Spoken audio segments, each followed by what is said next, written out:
చూస్తున్నారు కమ్మా ప్రస్తుతం తెలంగాణలో రేవంత్ రెడ్డి పరిపాలన విధానం మీకు ఎట్లా అనిపిస్తుంది?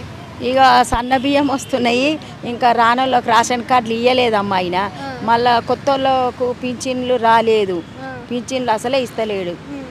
కొత్త వాళ్ళకి 4 ఏండ్లు అవుతుంది, 3 ఏండ్లు అవుతుంది, వాళ్ళకి ఇంకా పింఛన్ రాలేదు. మున్సిపాలిటీ ఎలక్షన్లు ఇంకా గ్రామ పంచాయతీ ఎలక్షన్లు కూడా వస్తున్నాయి మళ్ళీ ఓట్లు వేయడానికి. మరి ఇప్పుడు మళ్ళీ ఆ ఓట్లలో చూసుకున్నట్టయితే కాంగ్రెస్ వస్తుందా మరి టీఆర్ఎస్ అంటే కేసీఆర్ ప్రభుత్వం వస్తుంది అంటారా? నీ కాంగ్రెస్ ఏం రాదమ్మా, అందరూ కాంగ్రెస్ రాదంటారు.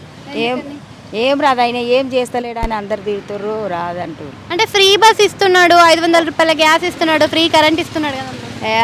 ఫ్రీ గ్యాస్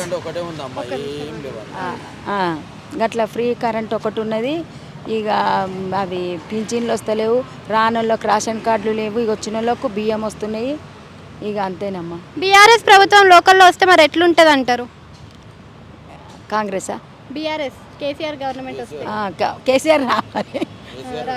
ఎందుకు అట్లా రావాలి? కేసీఆర్ రావాలంటే ఆయన మంచిగానే చేసిండమ్మా, అనుభవం ఉంది, అన్నీ మంచిగా చేసిండు. ఆయన తిట్టిర్రు కానీ ఆయన మంచిగా చేసిండు.